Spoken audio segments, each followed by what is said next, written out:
का समय गुजर गया है मामा जी, अब दया करिए और हम अतिथि शिक्षकों को नीति बनाते हुए नियमित करिए। ठीक हमारी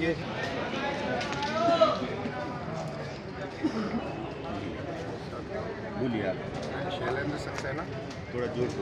मैं शैलेंद्र सक्सेना मध्य प्रदेश भर के सभी अतिथि शिक्षक भाई बहनों के पक्ष में परम आदरणीय मध्य प्रदेश के यशस्वी मुख्यमंत्री जी से एक ही निवेदन है कि आप हम सभी के लिए अन्य भारतीय जनता पार्टी शासित राज्यों की भांति एक ठोस नीति बनाएं तथा हम सभी को भी नियमित करें। हम लोग परीक्षा देने भी तैयार हैं, लेकिन हमारी भावना है वह परीक्षा केवल अतिथि शिक्षक साथियों के लिए होना चाहिए। हमको अन्य लोगों के साथ कंपटीशन में ना जोड़ा जाए और आपकी संवेदनशीलता हम सभी लोग देखना चाहते हैं। आपने कई विभागों के अनेक साथियों के लिए कार्य किया है। हम सभी भांजे और भांजियों के लिए भी हम आपकी संवेदनशीलता को देखना चाहते हैं। यदि आप हम सभी का नियमितीकरण करते हैं तो पूरा मध्य प्रदेश का अतिथि शिक्षक एवं उसका परिवार आपके प्रति जिंदगी भर कृतज्ञ रहेगा। मूल समस्या क्या है आपकी? जी नमस्कार, मैं अनुपमा सरकार महिला जिला अध्यक्ष जवाहर।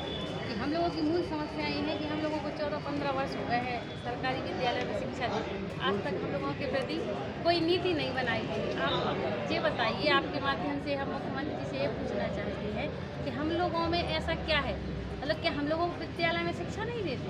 हम लोग बराबर शिक्षा देते हैं, समय देते हैं और हम लोग वो योग्यता भी रखते हैं कि हम बच्चों को पढ़ा सकें।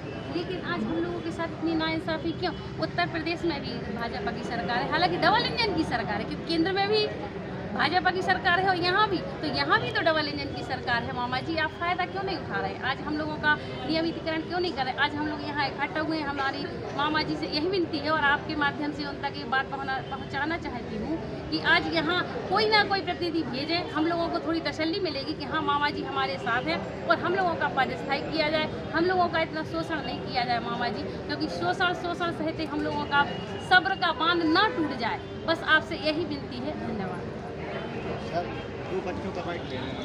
जी, मैं भूपेंद्र सविता, जिलाध्यक्ष अतिथि शिक्षक संघ जिला नवाड़ी। आज हमारे मध्य प्रदेश के अतिथि शिक्षक साथी ये मांग करते हैं कि अन्य राज्यों की तरह नीति बनाते हुए मध्य प्रदेश के अतिथि शिक्षकों का भी भविष्य सुरक्षित किया जाए।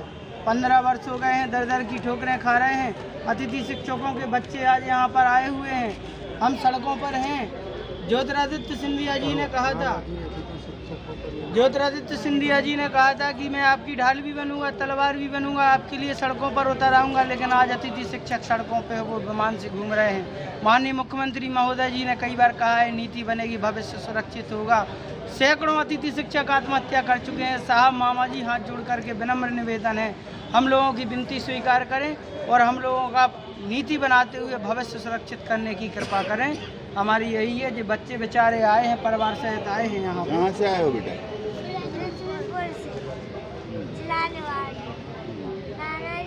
हमारे अतिथि शिक्षकों को नियमितीकरण करो। क्या नाम है बेटा? देवांश। क्या बोलना चाहते हो? हमारे अतिथि शिक्षकों का पदस्थान कर दो।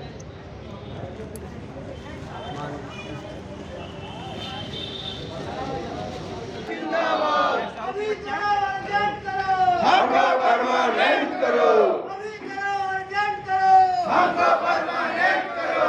अतिथि शिक्षक संघ जिंदाबाद, जिंदाबाद। अतिथि शिक्षक संघ जिंदाबाद, जिंदाबाद। अभी तो ये अंगड़ाई है, आगे और लड़ाई है। अभी तो ये अंगड़ाई है, आगे और लड़ाई है। अभी तो ये अंगड़ाई है, आगे और लड़ाई है। अभी करो, अर्जेंट करो, हमको परमानेंट करो, अभी करो, अर्जेंट करो, हमको परमानेंट करो, अभी करो, अर्जेंट करो। हमको परमानेंट करो।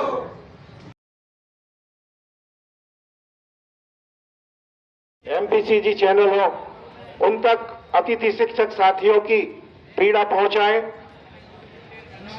और निश्चित रूप से आक्रोशित जरूर है, लेकिन विरोध में नहीं है। जैसा कि मैंने अभी कहा, हम लोग सरकार के विरोधी नहीं है, कर्मचारी सरकार का विरोधी नहीं होता, ऐसा सुनने में आया था, शिवराज जी को ये भ्रम हो गया था कि ये अतिथि शिक्षक तो कमलनाथ जी की सरकार की देन है। ऐसा नहीं है आदरणीय शिवराज जी, हम आपका भी उतना सम्मान करते हैं जितना कमलनाथ जी का करते हैं, या जितना दिग्विजय सिंह जी का करते हैं, या भविष्य में अगर कोई नेता बनेगा, मुख्यमंत्री बनेगा तो हम उसका भी सम्मान करेंगे।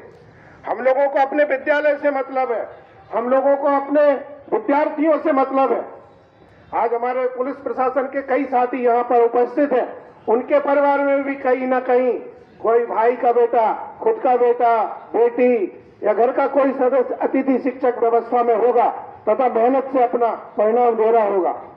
मैं आपसे ये चर्चा कर रहा था, माननीय मामा जी ने कहा था कि जिन लोगों का रिजल्ट अच्छा आएगा उनका मानदेय बढ़ाया जाएगा, लेकिन हम लोग फिर ठगे गए, हमारे मानदेय को नहीं बढ़ाया गया। ऐसा कब तक चलेगा? हमने तो सुना था मामा जी, रघुकुल रीत सदा चलाई, प्राण जाए पर वचन न जाई। और आपका तो नाम ही शिवराज सिंह चौहान है। आप जब हुंकार भरते हैं तो भ्रष्ट अधिकारियों में कंपन पैदा हो जाता है। हम आपकी वह हुंकार अतिथि शिक्षकों के नियमितीकरण के पक्ष में भ्रष्ट अधिकारियों के खिलाफ सुनना चाहते हैं। यह मंच आपसे बार बार निवेदन करता है। और मैंने अभी एक पंक्ति आपसे बोली थी, फिर दोहरा रहा हूं कि हाथ कंगन को आरती क्या और पढ़े लिखे को फारसी क्या। आप हमारा नियमितीकरण करके तो देखिए, इन बहनों के हृदय से जो दुआएं निकलेंगी वो आपको जीवन पर्यंत पद पर बनाए रखेंगी। और अगर गलती से इन बहनों के, इन भांजों के, इन भांजियों के दिल से बददुआ निकल गई तो गड़बड़ हो जाएगी वहां। तो उस गड़बड़ का सामना आपको न करना पड़े, हम इस मंच के माध्यम से ईश्वर से प्रार्थना करते हैं। हमारा आपसे कोई स्वार्थ नहीं है, हम तो अपने बच्चों का भविष्य बनाने में लगे हुए हैं। और शिक्षक को कमजोर मत समझिए। कोई बहन जी, मेरी प्यारी बहन, छोटी दीदी, मैं एज ए मोटिवेशनल स्पीकर कई यूनिवर्सिटीज में जाता हूँ। बहुत विनम्र निवेदन है, अगर बोर हो रहे हैं तो मैं वापस बैठ जाऊंगा, लेकिन कुछ बातें सुनकर जाइएगा ताकि आपको भी आगे बढ़ने में काम आएंगी।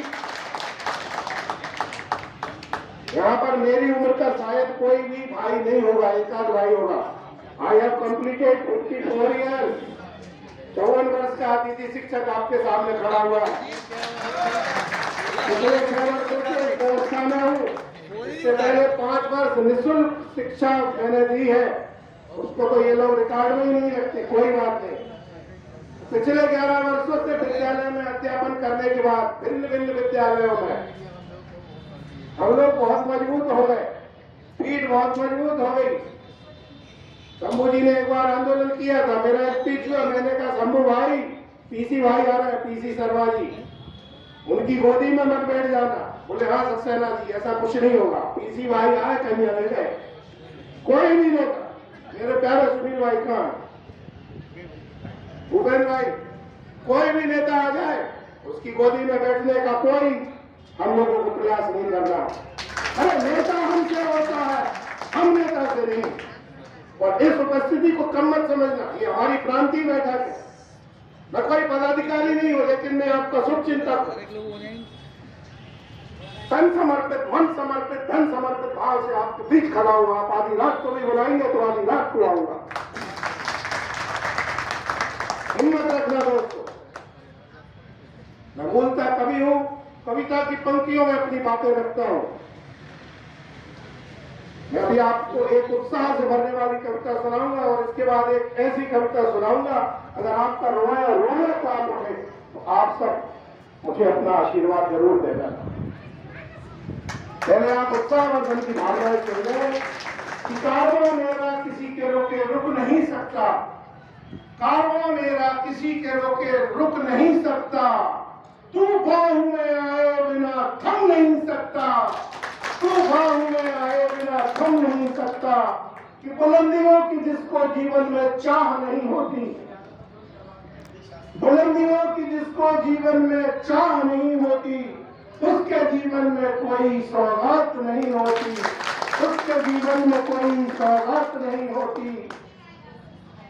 और अगली पंक्तियां आप लोगों के लिए है कि बूंद बूंद होकर भी अपना एहसास नहीं खोती। मेरी प्यारी बहनों, बूंद बूंद होकर भी अपना एहसास नहीं खोती। दुनिया के लिए मैं कुछ भी नहीं, दुनिया के लिए मैं कुछ भी नहीं, बस बूंद ही सही।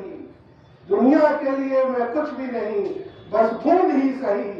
पर बूंद बिना समुंदर की औकात नहीं होती, पर बूंद बिना समुंदर की औकात नहीं होती। तो ऐसे मेरे प्यारे मेरे के नतीजे शिक्षक साथियों, और एक बात और करूंगा, इसके अलावा और भी तैयारी करते रहिएगा, निराश मत होइएगा। जो निराश हो जाएगा, टूट जाएगा, उसका कोई कुछ नहीं कर सकता।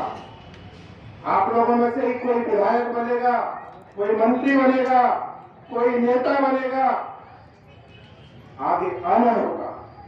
आज जो घर बैठे हैं ना, और पिता परमात्मा जगत जननी उनको सद्बुद्धि दे, ऐसे लोग कभी कुछ नहीं कर पाएंगे। एक कहानी सुनाता हूं आपको। भगवान भोलेनाथ और पार्वती जी, आपने सुनी भी होगी, कुछ निमाड़ी क्षेत्र के भाई बहन बड़े धार्मिक होते जरूर सुनी होगी, दादी माँ से या बाबा जी से या बुजुर्गों से। पृथ्वी लोक का भ्रमण करने निकले। भगवान भोलेनाथ तो बड़े दयालु हैं, उनसे पृथ्वी के गरीबों की दशा देखी नहीं जा रही थी। उन्होंने कहा पार्वती जी से, हे प्रिय पार्वती, इन सब की गरीबी दूर करना। पार्वती मैया बोली कि कहाँ लगे हो भोलेनाथ, इन सब के प्रारब्ध में है ये संकट झेलना, कष्ट झेलना, गरीबी झेलना। ये लोग कुछ नहीं करेंगे।